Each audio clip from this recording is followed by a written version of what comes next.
Hello everyone, thanks for tuning back into the channel. First of all, I want to say thank you to everyone who's been watching the videos, subscribing to the channel. I really appreciate all the support. In the first part of the build series on this suspension, you guys got to see a whole teardown of the whole suspension components, where we went from doing a whole walkthrough of all the parts that we were going to be installing, and Ryan and I started taking apart all the suspension, control arms, and Swaybar, and you guys got to see all of that in the first part.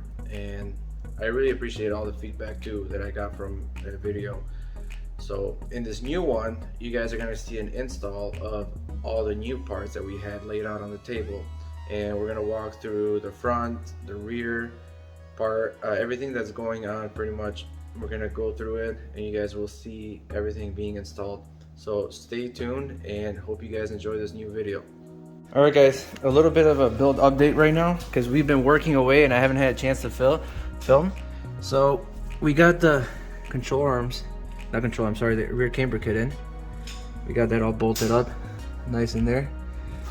We got the sway bar in. That's bolted up right over here, and we're just trying to put things in an order right now that gonna make our life easier, trying to fit the shock and the spring in. So everything's coming in nicely, and right now Ryan is working on dialing in the springs for the rear. Yeah, it's tough because these are going to be so much softer. Yeah. So it's hard to tell where they're going to stack up. So probably best bet's to start, because you don't have a ton of adjustment, maybe like an inch. Yeah. Inch and a half. So it might be better off just starting at a high setting. Yep. Just to see where they sit, and it's easier Okay. to lower it than raise it. All right. Because of gravity. Yeah. All right, we'll get those in, and everything's in on this side already. So let's get cranking. Yeah. All right, Ryan. So these are the top rubber hats, if you want to call them that, and to get them to fit on the spring up here. Yeah, those little tabs are going to prevent it. Yeah. So what we did is we cut the tabs off, and that drops right in on there. Beautiful. All right, you want to set it on there? So we got the other rubber seal right in there. The isolator. Yep, the isolators. That fits just like that. And then when the suspension comes up, Make sure you line up those little tabs. It'll make everything fit nice. So there you guys go. That's how it fits. All right. time for the shock. Yep. No. Yeah. All right, slide that up there.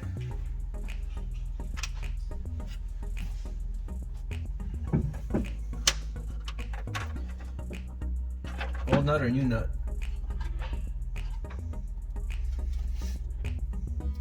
Yeah. So I think when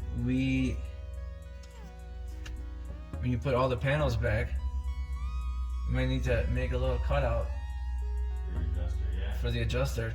So remember that, guys, when you put all the lining back in here, might be a good idea to cut it out there so you have access to these points.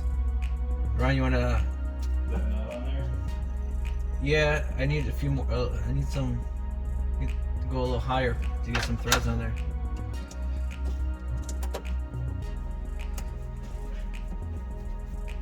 Started? Yeah, I got it started.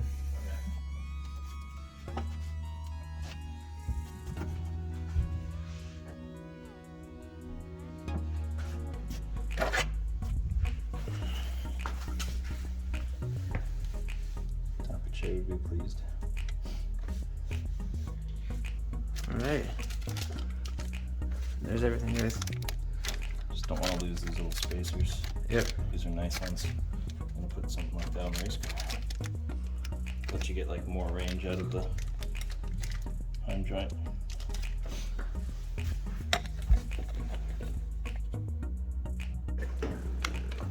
So Ryan's working on the Camber Arm right now, installing that. We got the shock, Bolt secured, through, bolted, up. Yeah. spring. Yep.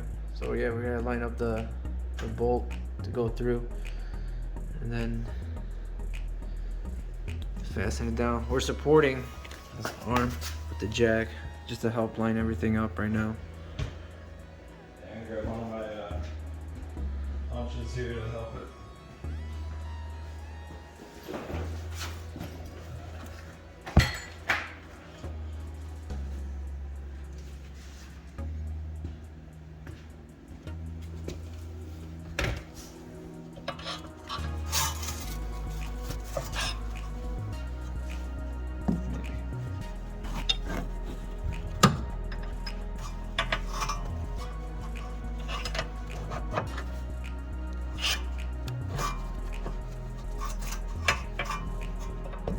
I'm gonna start tapping it on one end. I see that nuts. That's tricky.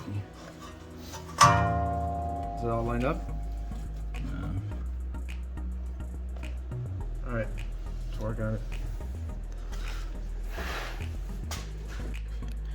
So we're all done with the rear and we're moving on to the front suspension. I want to show you guys everything you have to undo to get the front strut out, and that's starting with this ABS line. There's this connection right here, which you're gonna have to use some needle nose pliers for this clip to pinch out of there, and this is the other connection, which is over here. So you have these two connections, and you follow the ABS line, you have that connection right there as well with that bolt. And then also you have to unbolt the brake line from the strut there. And once you have those out, next thing is the end link. So again, pray to God you don't have to use a cutter to get this out. These strip out easy, so good luck with that. You have that, and the other connection down here. Right over here, guys. This one. So once you undo that, these two big bolts over here, you should have this whole knuckle assembly pretty freed up, and it will hang down. And from there, once the only other thing you have is up here, the engine bay. You have these three nuts you got to remove, and the whole strut assembly will drop down.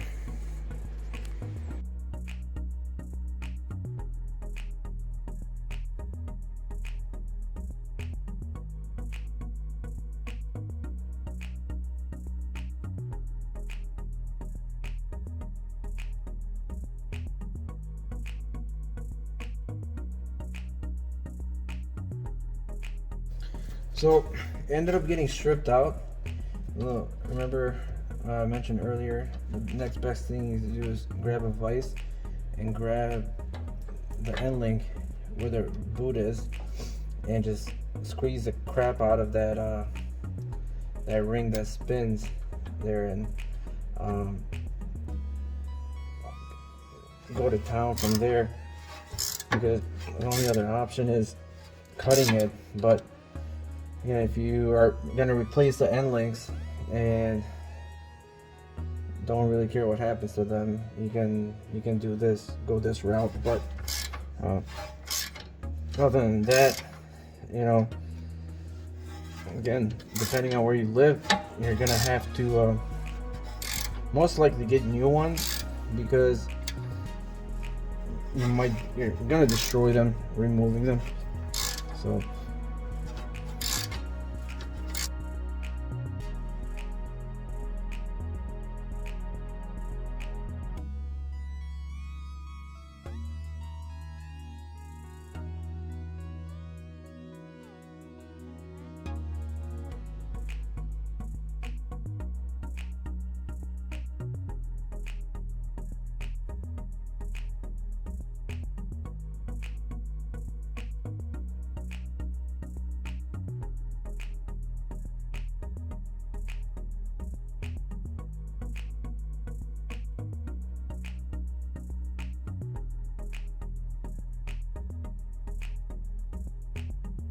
without, the arm will drop. So if you want to get a jack to help support everything, it's very helpful.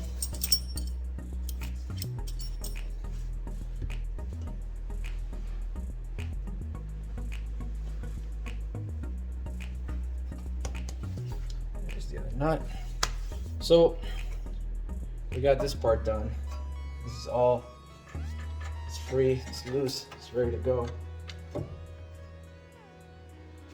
So now we gotta disconnect it up top, and this is where you might need somebody to help you support the shock while it's while you're undoing it up top, and so it just doesn't fall, maybe damage something. So up here, since we are gonna service this piece here, like I mentioned, we're gonna cut it out to make access for the camber plates. What we're gonna have to do is we're gonna have to remove, again, like we did for the strut bar, we're gonna have to remove the wiper arms off so we can get this whole trim piece out of here. And once we have that out, we're gonna make, again, some modifications to this area here, so we can cut it out and have access to make any adjustments when we want to dial in the suspension. So I'm gonna get to work popping out the wiper arms and going from there, taking it one step at a time. These covers just pop right out where it exposes the nut that's on the wiper.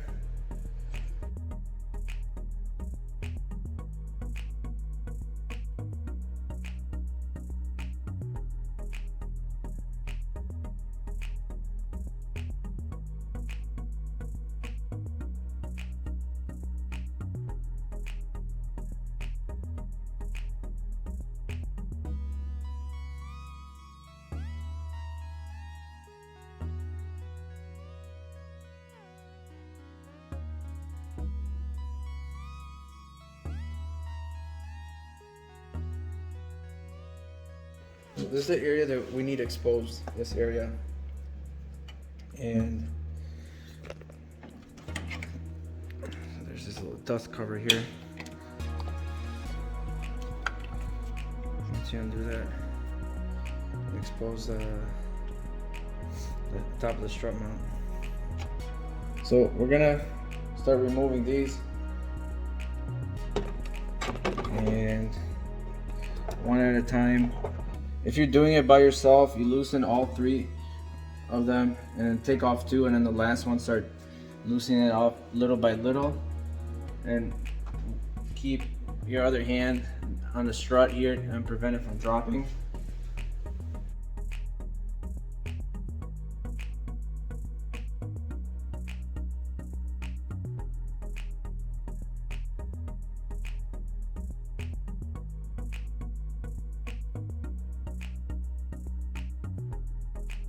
And wasn't too hard, but I do want to check out a few things on this because it's been making a lot of noise when I go over bumps. And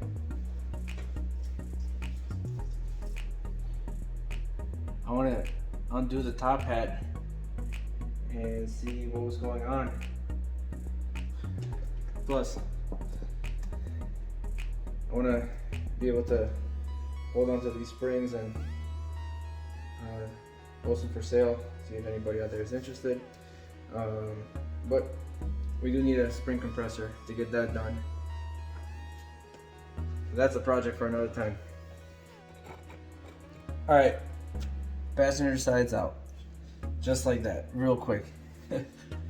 We got the new coilover here, and this is specific to each side is specific to one another. You can't mix them up.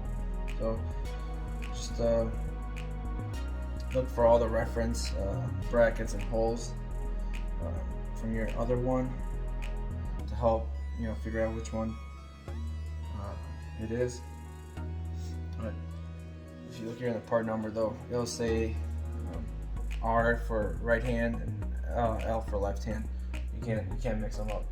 This is again, the hard part is if you're doing this by yourself, you're gonna have to hold this, support it with one hand while you reach over and get the other one, get the nuts up there put in.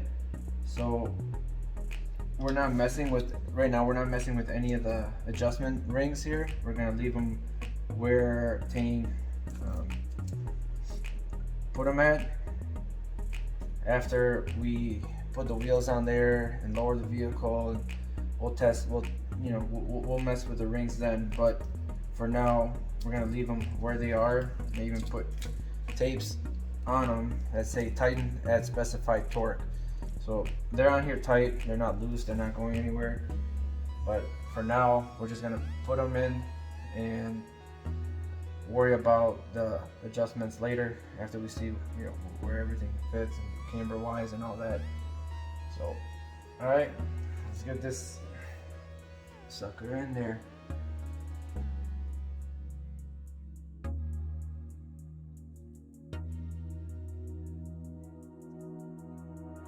Coilovers in. You can rotate it to get everything lined up correctly, but here it is, guys. It's in. Now we're gonna work on assembling everything up top and then coming and putting all the bolts and such and torquing everything down. It's pretty nice. It even has the locations for the connectors ready to go. You don't have to use any zip ties and such. Everything's perfect. I love that Tein did this.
Alright, so we got everything fastened down so far.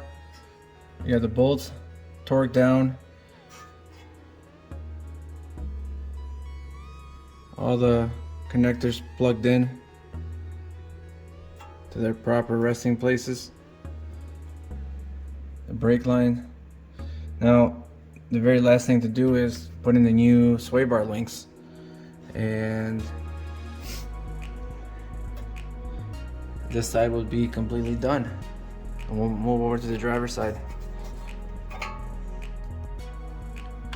Here's an extra cutout we needed to make here on this plastic trim piece to gain access to the coilover adjustments.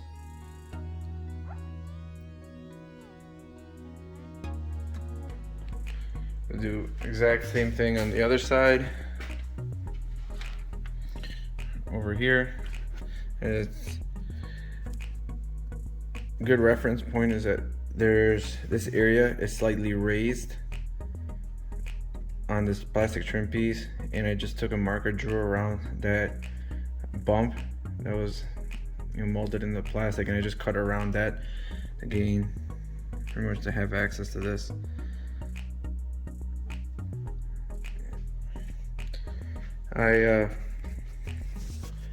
I'll give you guys a little update now. So the fronts are completely installed, brake lines all secured, everything's done. The new Swaybar links are in.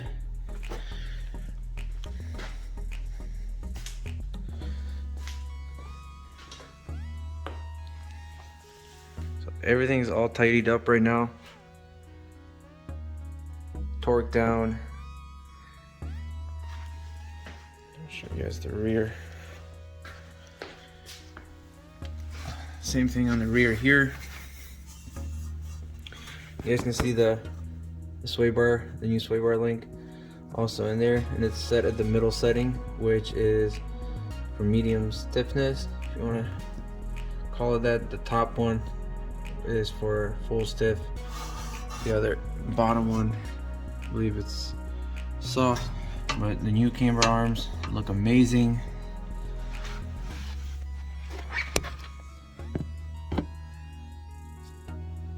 Shock, coils, everything is set to go. I know it's a little messy underneath here, but no worries guys, everything's gonna get cleaned up really well on this. So the only thing we have left is the trunk brace, and it just kind of fitted in here right now. I don't have it fastened down, but the next thing to do is we got to bring the liners in and make marks on the liner that we'll be cutting, and we're gonna make this look all clean, everything, you know, tucked away. Nothing's gonna be, you know, rough or looking all torn up. So we're gonna do a clean install back here and wrap it up. So we started by undoing these 12mm bolts on here, this bracket, and once we have that out, we are gonna start lining this piece in. It's already a tight fit, but check out all the other hardware that come with this brace.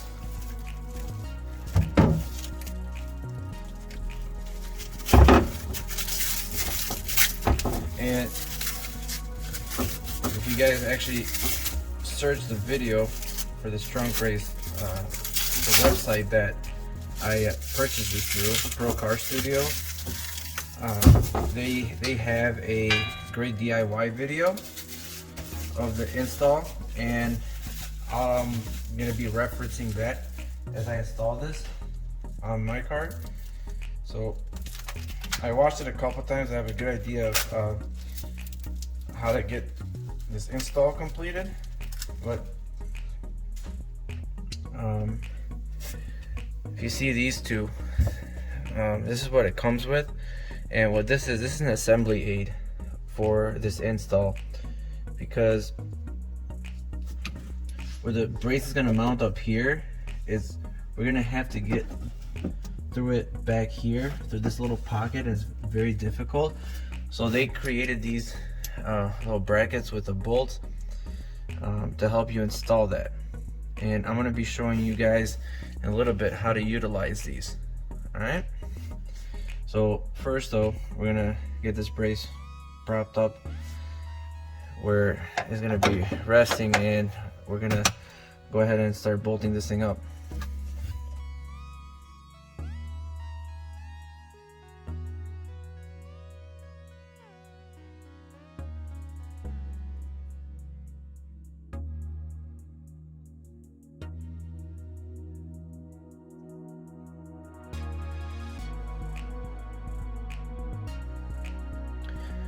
So now we're at the point where we gotta do these top mounts, and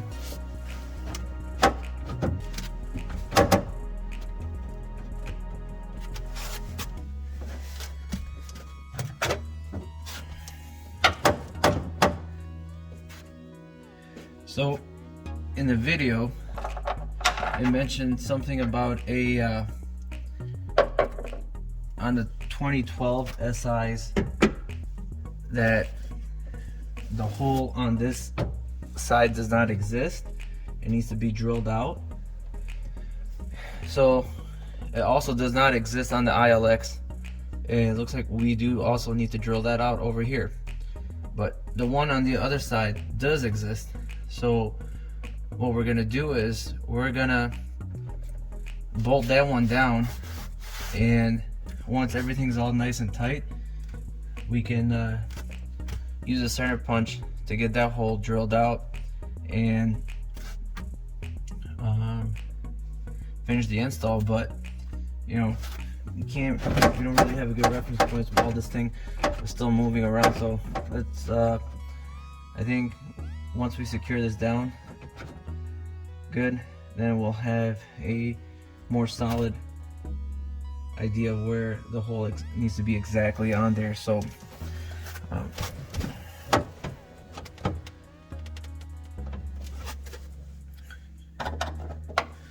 one thing that they explained in the video is that this piece here needs to be bent, and once it's, you know, the areas are tight, you can see over here. So we need to put this, it's got a long arm so you can hold it, so you can line it up, and so that you also don't drop it. You know, this is very clever. So once we get it up here, you can hold it while we drive the screw through, or bolt in this situation.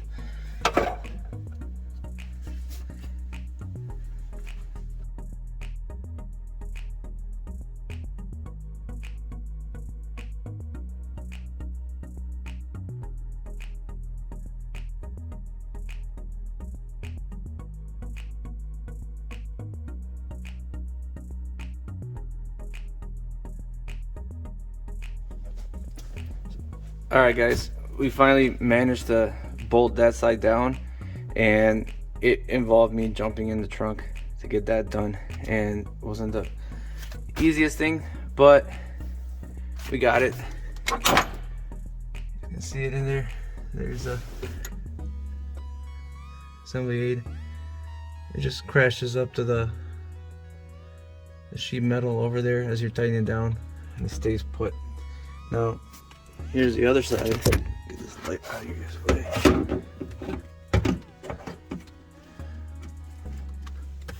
Now this side, everything's fastened down. This thing's already like super rigid and super solid. We know exactly where that hole falls, and what we're gonna do is we're gonna take a center punch, hit that, and then drill it through the size of the bolt, and we'll go from there. So we needed to make a bigger hole, 1/2 inch drill bit. There you guys see it, the bolt's in, it's tight. So that bracket I showed you that came with a kit, you pretty much need to bend that to a 90-degree angle from where the threads are, and you gotta tuck it in through this little pocket and do your best not to drop it. And at that point you're pretty much working blind, trying to feel for the bolt and start turning the bolt and pray that you catch it. It sounds more difficult than it really is, but I managed to get it done. And you have to work your way into the trunk to really be able to install this comfortably. But now that the bar is in, I can assure you guys this thing is very rigid. And we're also going to be ordering the rear strut brace from Siri Moto, and it's going to mount right up here where shocks are, and we're going to do that in another install video. But for now we're going to finish with this brace and bringing in all the trunk lining in and making a little cutout for this area.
Alrighty, so here's the trunk brace all installed right now, and I'm going to show you guys the other cutout we made here as well, the clearance.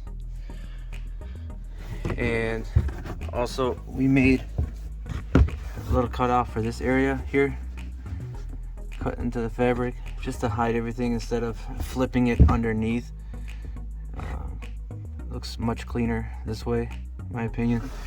So everything came out perfect, and now we have the access holes for the future strut bar install, rear strut, and there you guys go, all done.